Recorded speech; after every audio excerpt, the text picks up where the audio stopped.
Factory insurance हा फॅक्टरीच्या संदर्भातील खर्च असल्या कारणाने ट्रेडिंग अकाउंटच्या डेबिटला लिहा टू फॅक्टरी इन्शुरन्स 2700 रुपये. ट्रेडिंग अकाउंटच्या डेबिटला लिहा टू फॅक्टरी इन्शुरन्स.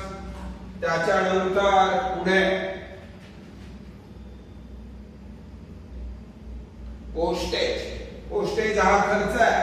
खर्च आपण नेहमी प्रॉफिट अँड लॉसच्या डेबिटला लिहितो, म्हणून प्रॉफिट अँड लॉसच्या डेबिटला लिहायचा तो पोस्टेज हा खर्च असल्या कारणाने प्रॉफिट अँड लॉसच्या डेबिटला लिहायचा आहे.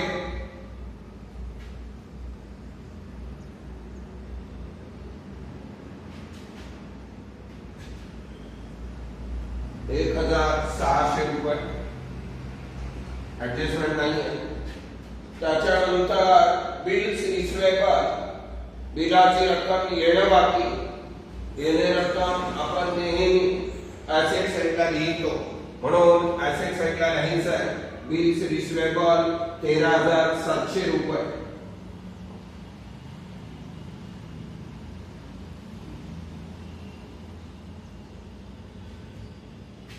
पुढे सन्ड्री डेटर्स ज्या लोकांना आपण उधार दिला त्या उधारीवाल्या ग्राहकांची यादी सन्ड्री डेटर्स 52,200 रुपये.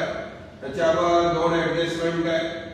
दोन ऍडजस्टमेंट असल्या कारणाने इनरलाच लिहायचं आहे. 3 ओळी सोडायच्या. रिटर्न इनवर्ड याचा अर्थ होतो आपण माल परत आला, मग कोणता माल परत येईल जो विकला होता तो, म्हणून बाय सेल्स लेस रिटर्न इनवर्ड 1,600 रुपये वजा करायचे. त्याच्यानंतर पुढे आपल्याला परचेसेस आपण माल खरेदी केला, मग आपल्याकडे माल येणार, जे आपल्याकडे येतं त्याला डेबिट, म्हणून ट्रेडिंग अकाउंटच्या डेबिटला तो परचेसेस 68,900 रुपये. त्याच्यानंतर ऑडिट फी याचा अर्थ होतो हिशोब तपासणी खर्च, आणि हिशोब तपासणी खर्च आपल्याला प्रॉफिट अँड लॉसच्या डेबिटला लिहावं लागेल. ऑडिट फी 1,800 रुपये. त्याच्यावर ऍडजस्टमेंट आहे इनरला ठेवा 1,800 रुपये. त्याच्यानंतर पुढे लूज टूल्स याचा अर्थ होतो यंत्रसामग्री किंवा हातार. त्यानंतर बॅलन्स शीटच्या ऍसेट साइडला लिहायचं आहे लूज टूल्स 32,000 रुपये. ऍडजस्टमेंट नाहीये 32,000. त्याच्यानंतर आपल्याला मॅन्युफॅक्चरिंग एक्सपेन्सेस. आता मॅन्युफॅक्चरिंग एक्सपेन्सेस याचा अर्थ होतो, मॅन्युफॅक्चरिंग म्हणजे काय, उत्पादनाची प्रोसेस, आणि उत्पादनाच्या संदर्भातील सर्व खर्च आपण ट्रेडिंग अकाउंटच्या डेबिटला लिहितो, म्हणून ट्रेडिंग अकाउंटच्या डेबिटला लिहायचं आहे टू मॅन्युफॅक्चरिंग एक्सपेन्सेस.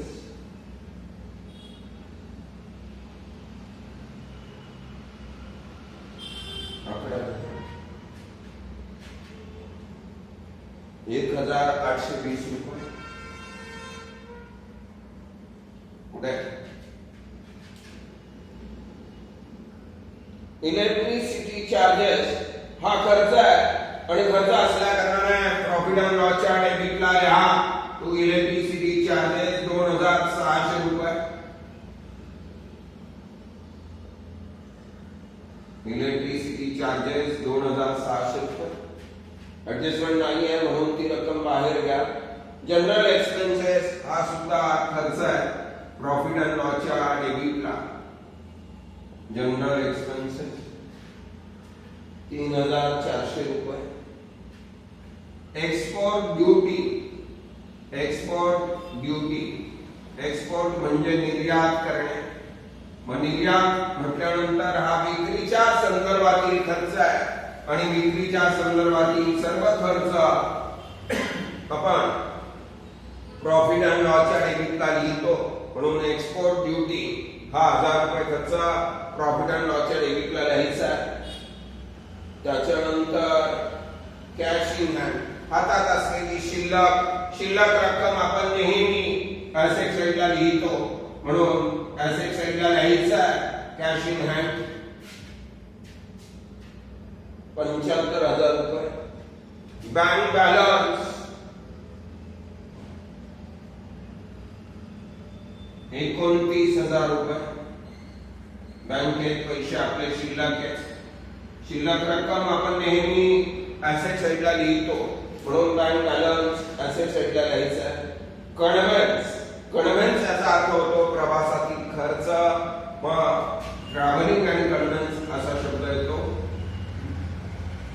मग कन्व्हेन्स हा खर्च आहे प्रॉफिट अँड लॉसच्या डेबिटला लिहायचा आहे 4,100 रुपये. त्याच्यानंतर फर्निचर ही मालमत्ता आहे आणि मालमत्ता असल्या कारणाने आपल्याला ऍसेट साइडला लिहावं लागेल.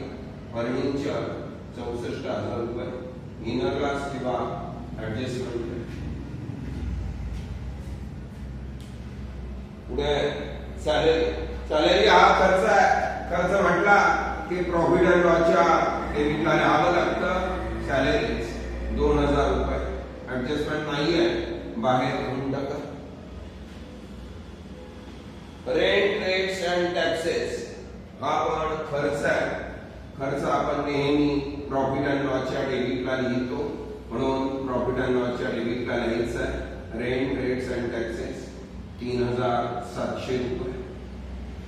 पुढे ड्रॉइंग याचा अर्थ होतो वैयक्तिक वापरासाठी केलेला खर्च. म्हणून पार्टनर्स कॅपिटलच्या डेबिटला लिहायचं आहे टू ड्रॉइंग रक्कम 11,1200 आणि 2,200. 1,200 आणि 2,200. आता डेबिट बाजू या ठिकाणी आपली संपलेली आहे. आपण क्रेडिट बाजूला सुरुवात करीत आहोत. पहिला आयटम आहे क्रेडिटर्स. क्रेडिटर्स याचा अर्थ होतो व्यापारी देणं. व्यापारी देणं आपण नेहमी बॅलन्स शीटच्या लायबिलिटी साइडला लिहितो 38,000 रुपये. व्यापारी देणं 38,000 रुपये बॅलन्स शीटच्या लायबिलिटी साइडला लिहिले. सेल्स ट्रेडिंग अकाउंटच्या क्रेडिटला लिहायचं आहे. आपण माल विकला, मालाचा संपूर्ण रेकॉर्ड आपण ट्रेडिंग अकाउंटला ठेवतो. म्हणून ट्रेडिंग अकाउंटच्या क्रेडिटला लिहायचं आहे बाय सेल्स. त्यातून 1,600 रुपयाचा माल रिटर्न आलाय.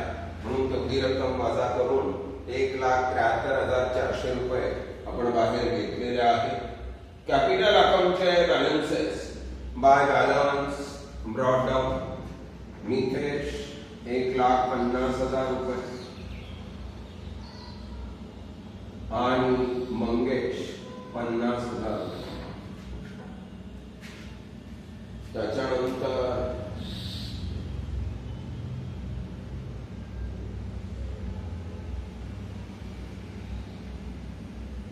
पुढे आउटस्टँडिंग सॅलरी देणं बाकी आहे. आता तुमचा गैरसमज होतो सॅलरी आउटस्टँडिंग आहे म्हणून तुम्ही काय करतात सॅलरी मध्ये ऍड करतात आणि दुसरा इफेक्ट लायबिलिटी साइडला देतात. इथे ट्रायल बॅलन्स मधलं आउटस्टँडिंग आहे आणि ट्रायल बॅलन्स मधलं आउटस्टँडिंग असल्या कारणाने ते डायरेक्टली बॅलन्स शीटच्या लायबिलिटी साइडला लिहिलं पाहिजे. हे जाणार घ्या आउटस्टँडिंग सॅलरी 2,000 रुपये.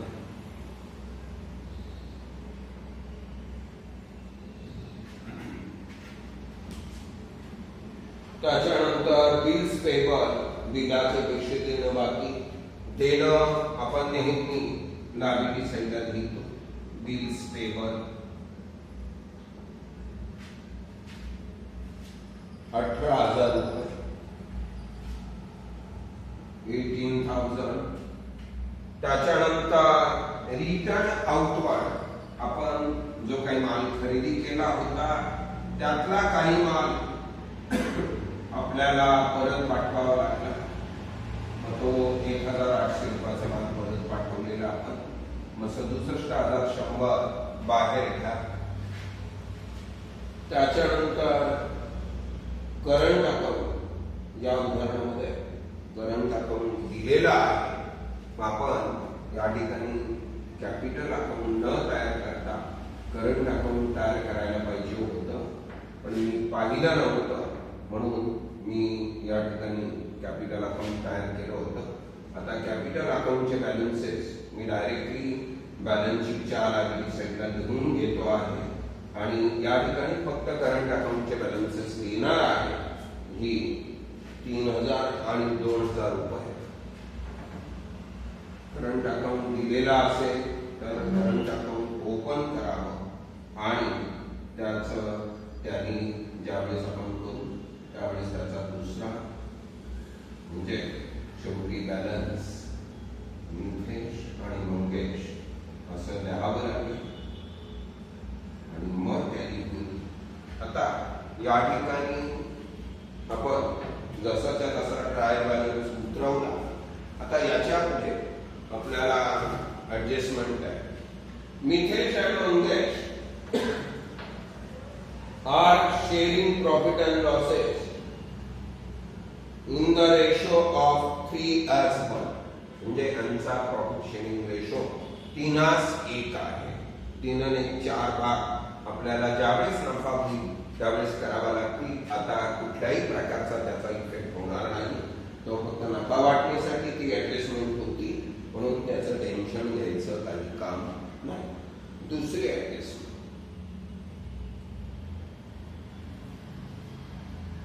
आता partners are entitled to get commission at 1% each on gross profit. Gross profit ज्यावेळेस तुम्ही काढणार आहे त्यावेळेस इथं 1% commission to commission on gross profit असा पॉइंट लिहून ठेवा. 1%. आता मिथेश आणि मंगेश या दोघांना ते कमिशन द्यायचं आहे, परंतु ग्रॉस प्रॉफिट निघाल्याशिवाय ते कमिशन देता येणार नाही. म्हणून इथे प्रॉफिट अँड पार्टनर्स करंट अकाउंटच्या क्रेडिटला बाय कमिशन आकडा लिहायचा बाकी राहील, कारण इथं आकडा लिहिल्याशिवाय इथं आकडा लिहिता येणार नाही. मग आपल्याला ज्यावेळेस ग्रॉस प्रॉफिट निघेल त्यावेळेस तो पॉइंट आपल्याला अगोदर आणि चांगल्या पद्धतीने क्लिअर करता येईल. त्याच्यानंतर क्लोजिंग स्टॉकचं व्हॅल्यू आहे 23,700 बाय क्लोजिंग स्टॉक.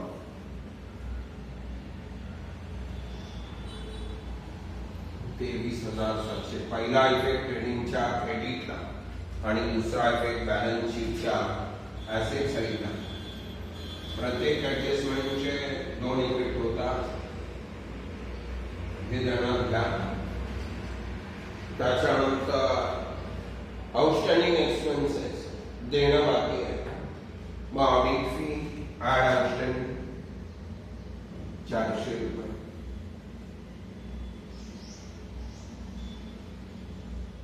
आणि add outstanding carriage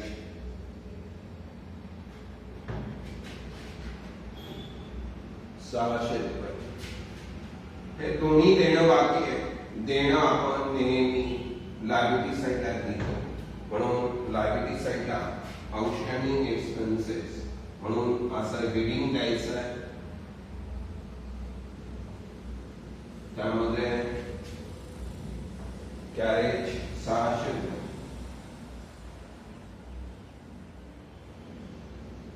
audit fee 400 रुपये, असे 1,000 रुपये या बाबतीत. त्यानंतर पुढे बिल्डिंगचा व्हॅल्यू 46,500 रुपये ठेवायचा आहे. बिल्डिंगचा व्हॅल्यू 48,500 होतं, 46,500 ठेवायचं म्हणजे 2,000 रुपयाने कमी झालं.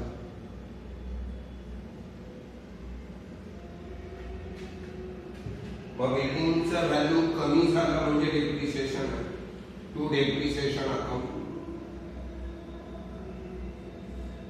बिल्डिंग 2000 रुपये,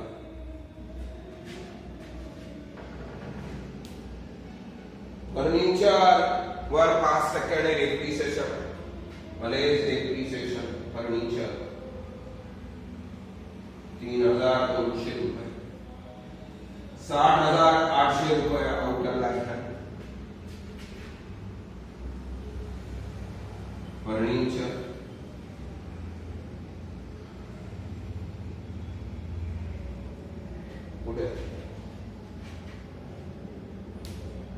provide interest on partners capital at 2.5%.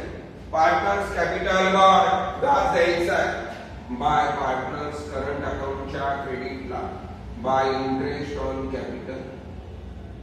पार्टनरला व्याज मिळणार आहे, पार्टनरच्या दृष्टिकोनातून तो फायदा आहे. फायदा असल्या कारणाने आपल्याला पार्टनरच्या क्रेडिटला आणि प्रॉफिट अँड लॉसच्या डेबिटला टू इंटरेस्ट ऑन कॅपिटल.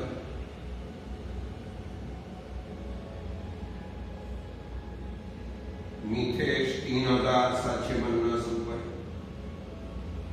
आणि मंगेशला 1,250 रुपये व्याज दिलं. त्यांच्या दृष्टिकोनातून फायदा झाला, परंतु व्यावसायिक संस्थेला ते व्याज द्यावं लागतंय, म्हणून व्यावसायिक संस्थेच्या दृष्टिकोनातून तो खर्च असल्या कारणाने आपण प्रॉफिट अँड लॉसच्या डेबिटला दिलेला आहे.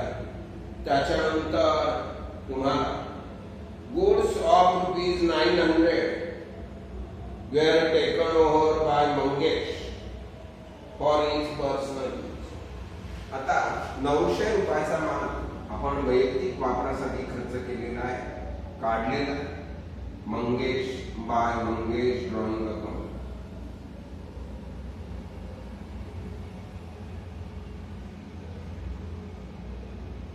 ₹900 आणि पार्टनर्स कॅपिटलच्या पार्टनर्स करंट अकाउंटच्या डेबिटला लिहायचं आहे टू ड्रॉइंग अकाउंट.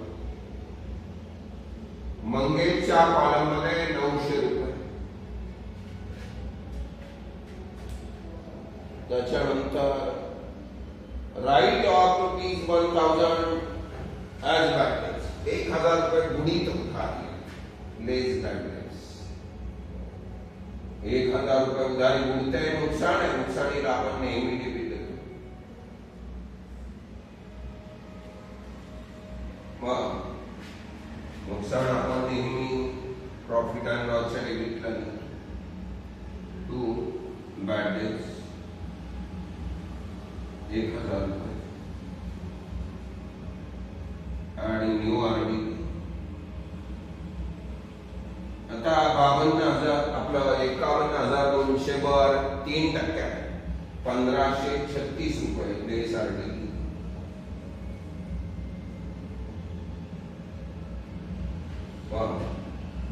एकूण 50,664 रुपये.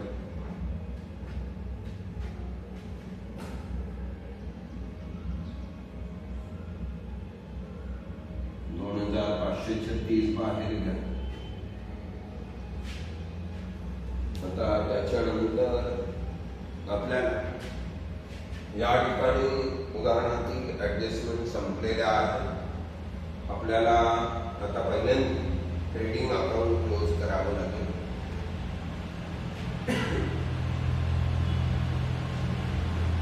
दोन 4, 9, 13, 7, 20 हातचाला 2, 2, 3, 5, 3, 8 हातचाला काही नाही. मग 7, 2, 9 हातचाला काही नाही. 1 दशाची तसा 1,98,000. दोन्ही बाजूची टोटल क्लिअर करा. त्याच्यानंतर आपल्याला ग्रॉस प्रॉफिट काढायचं आहे. बाय ग्रॉस प्रॉफिट आपला टू ग्रॉस प्रॉफिट काढायचा आहे. 0 तसा ठेवा. 8 आणि 2 10 या ठिकाणी 0 आहे, म्हणून हातचाला 1 1 2 3 5 3 5 7 12 8 20 20 म्हटल्यानंतर इथे पण 0 आहे म्हणून इथे पण 0 ठेवा. हातचाला 2 5 2 7 7 14 2 16 16 2 18 आणि 19 19 मध्ये किती मिळवले म्हणजे 28 होती 9 19 9 28 हातचाला 2 2 2 4 4 6 10 10 मध्ये किती मिळवले म्हणजे 19 होती 9 99,000 रुपये मला या ठिकाणी क्रॉस प्रॉफिट झाला. 99,000 रुपये क्रॉस प्रॉफिट आणि लॉस अकाउंटच्या क्रेडिटला लिहायचा by cross profit brought down 99,000 रुपये. आता 99,000 लिहिल्यानंतर या ठिकाणी 99,000वर 1% कमिशन दोन्ही पार्टनरला द्यायचं आहे म्हणून 990 रुपये दोन्ही पार्टनरला कमिशन द्यावं लागेल म्हणून त्याची बेरीज झाली 1,980 रुपये. आणि पार्टनर्स करंट अकाउंटच्या क्रेडिटला 990 रुपये लिहा. मी त्या ठिकाणी मग लिहून ठेवलेलं होतं, जागा सोडलेली होती त्या ठिकाणी ते आकडे भरून टाका. या ठिकाणी आता फायनल अकाउंटच्या शेवटच्या टप्प्याला उदाहरणाचा शेवटचा पॉइंट आहे तो म्हणजे नेट प्रॉफिट काढणे. आता आपण नेट प्रॉफिट काढणार आहोत. 99,000 दोन्ही बाजूला लिहा. आता टू नेट प्रॉफिट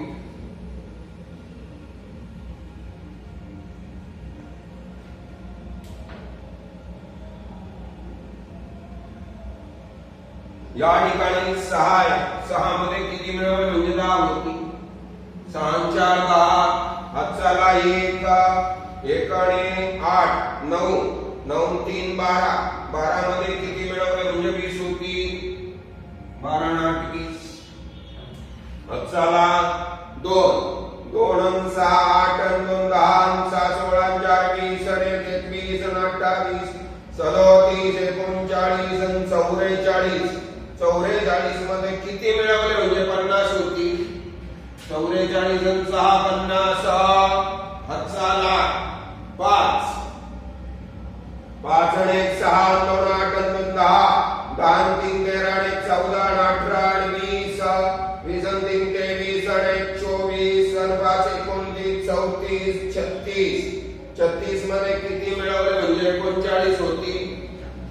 36 आणि 3 39 हातचाला 3 3 मध्ये किती मिळवले म्हणजे 9 होती 6 मग 63,684 रुपये तुम्हाला या ठिकाणी नेट प्रॉफिट झालेला आहे.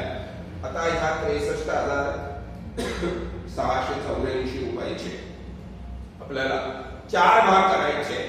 एका भागाची किंमत 15,921 रुपये येते म्हणून ज्याला एक भाग द्यायचा आहे एक भाग मंगेशला द्यायचा आहे 15,921 रुपये आणि ज्याला 3 भाग द्यायचे त्याला 47,763 रुपये द्या. दोघांची बेरीज येते का पहा. यायलाच पाहिजे 63,684 रुपये by profit and loss account कंसात म्हणा नेट प्रॉफिट 47,763 15,921 बरोबर आहे. आता बेरीज करा 16 हातचाला 1 9 1 10 2 12 12 9 21 हातचाला 2 2 2 4 आणि 5 आणि 5 10 हातचाला 1 1 आणि 1 2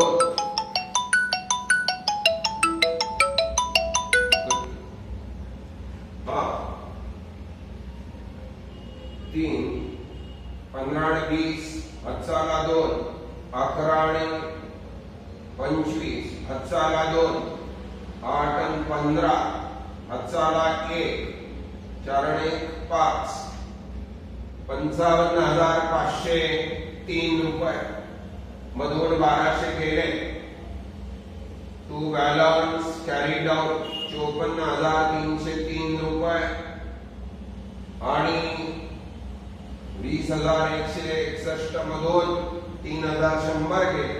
मग 17,061 रुपये राहिले.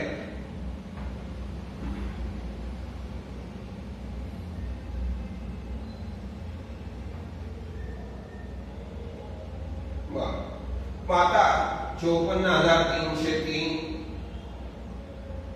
आणि 17,061 यांची टोटल आली 71,364 रुपये.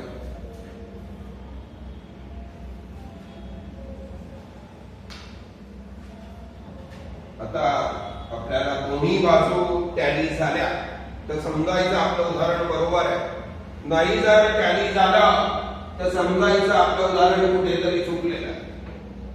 8 आणि 2 10 आणि 8 18 आणि 19 आणि 20 चला 2 आणि 3 5 आणि 1 6